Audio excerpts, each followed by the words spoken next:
Jadi ini materi berikutnya saya kasihkan contoh soal. Ini untuk jarak titik ke bidang ya, untuk jarak titik ke bidang. Diketahui panjang rusuk kubus ABCDEFGH adalah 6 cm. Jarak titik C ke bidang BDG adalah, berarti jarak titik C, berarti langkah pertama kita gambar dulu kubusnya. Ini kubus ABCDEFGH. Kemudian karena dia bilang jarak titik C ke bidang BDG, berarti langkah pertama kita lihat dulu titik C di sini. Saya kasih ya, ini jarak 6 cm titik C ke bidang BDG. Ini BDG, ini saya buatkan bidangnya. Ya, ini buat BDG. Nah, perhatikan ini kan jarak titik ke bidang. Karena ini satu bidang, maka yang harus kalian perhatikan adalah kalian harus ambil satu titik yang mewakili bidang BDG ini ya. Kalian harus ambil satu titik yang mewakili bidang BDG ini, sehingga titik itu nanti yang kita hubungkan ke C. Nah, supaya ini, karena ini kan B ke D diagonal bidang, supaya dia imbang, saya kasih tarik sini biar dia sama nih. Nah, bidang BDG ya, titik yang mewakilinya itu bisa saya ambil di tengah-tengah mereka di sini. Sehingga bagaimana caranya supaya titik itu terlihat? Saya ambil satu garis dulu. Nah, nih. Saya ambil satu garis dari G ke sini, ke pas tengah-tengah diagonal. Di tengah-tengah inilah titik yang mewakili bidang BDG itu. Sehingga misalnya saya masukkan sini. Misalnya titik ini saya anggap sebagai titik P.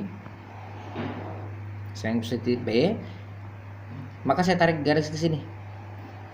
Nah, garis ini adalah jarak titik C ke bidang BDG. Nah, titik inilah yang mewakili bidang BDG ini. Sehingga kalau ini saya keluarkan, CPG-nya saya keluarkan, maka dia akan jadi begini. Nah, ini. Nah, jarak titik C ke bidang BDG, nah ini, itu bidang BDG diwakili oleh titik C aksen ini yang di tengah-tengah tadi ini. Nah, ini C aksen mewakili bidang BDG, sehingga jarak titik C ke bidang BDG itu diwakili oleh C ke C aksen. Ini ya. Nah, kemudian ini kalau saya balik, ini kan bentuknya segitiga siku-siku, ini bentuknya segitiga siku-siku, ya. Kalau saya balik maka bentuknya akan seperti ini. Ya, bentuknya akan seperti ini. Siapa di sini? Itu saya ada punya ketua sini. Di atas. Bentuknya akan seperti ini. Nah, perhatikan kalau dia bentuknya siku-siku itu ada rumus yang bisa kita gunakan. Jadi karena kita belum tahu C ke CG, nanti kita cari. Oke, langkah pertama yang kita harus tentukan adalah tentukan masing-masing panjangnya. Tentukan dulu CP. Nah, CP ini adalah setengah dari AC ya. CP ini setengah dari AC. AC itu adalah diagonal bidang.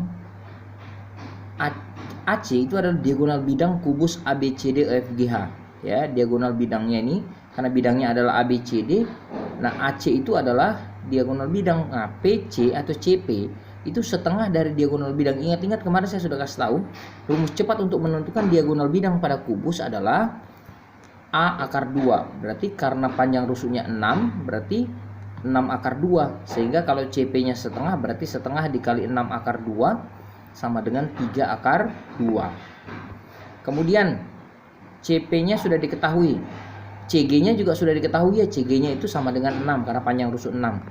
Nah, PG ini kan sisi miring dari segitiga siku-siku. Berarti kita bisa gunakan rumus teorema Pythagoras.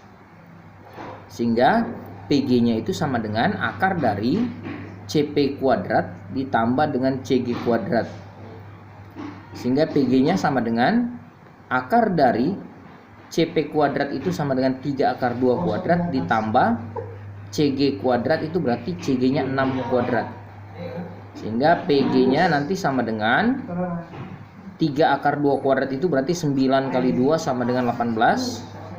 6 kuadrat itu sama dengan 36, sehingga PG-nya sama dengan akar 54. Kalau kita rasional atau kita sederhanakan atau rasionalkan menjadi 3 akar 6. Kemudian berikutnya adalah kita mau menentukan ya, karena bentuknya segitiga siku-siku ya. karena bentuknya segitiga siku-siku. Ini makanya saya balik di sini, bentuknya ini segitiga siku-siku, saya balik. Saya tarik garis ke sini. Nah, karena dia bentuknya segitiga siku-siku, maka C ke G ini bisa kita tentukan kalau semua panjang rusuk ini bisa ditentukan. Sudah diketahui. Nah, untuk cari C aksen ke G, ya, C aksen ke G. Ya, ini kan kalau saya bagi dua berarti ini siku-siku, ini siku-siku. Ini siku-siku, ini siku-siku. Dari sini ke sini C ke G itu kita bisa tentukan dengan menggunakan rumus ini.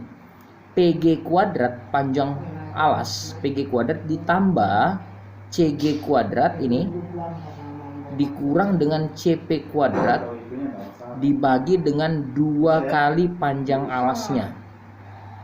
Ya, ini rumusnya kalau kita mau cari jarak dari sini. Sehingga kita dapat nih CG kuadratnya atau GC kuadratnya sama dengan PG kuadrat itu sama dengan PG kuadrat itu sama dengan 3 akar 6 kuadrat, berarti ditambah dengan CG kuadrat itu 6, kemudian CP kuadrat itu berarti 3 akar 2 kuadrat dibagi dengan 2 dikali PG 3 akar 6.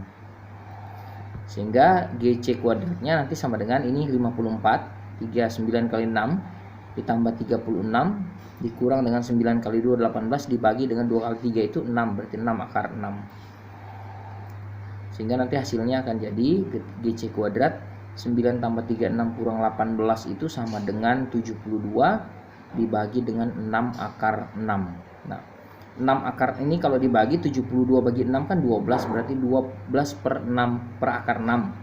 Nah, ini kalau kita rasionalkan, ingat-ingat pelajaran kelas 1 dikali akar 6 per akar 6, berarti nanti 12 akar 6 per 6. 12 dibagi 6 itu kan 2, berarti 2 akar 6.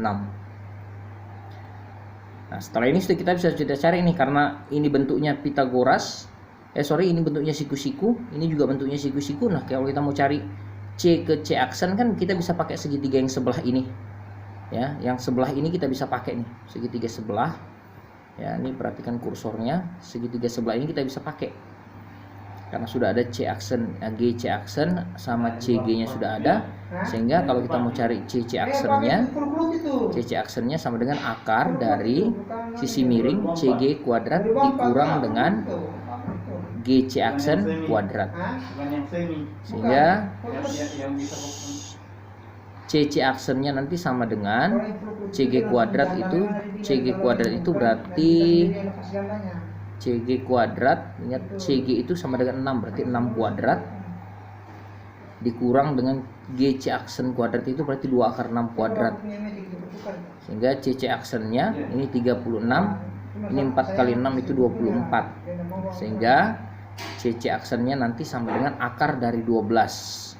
Akar dari 12 itu kalau kita rasionalkan kan 4, akar 4 kali 3, akar 4 itu 2. Sehingga jarak dari C ke C aksen itu sama dengan 2 akar 3. Ini untuk contoh berikutnya ya. Jadi nanti diperhatikan di dalam sini ada beberapa sebenarnya ada beberapa soal yang bisa dikerjakan, tapi ini satu soal untuk mengcover beberapa rumus yang ada di dalamnya.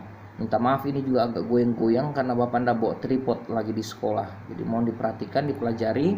Mudah-mudahan pertemuan berikutnya kita bisa masuk untuk kuis. Terima kasih.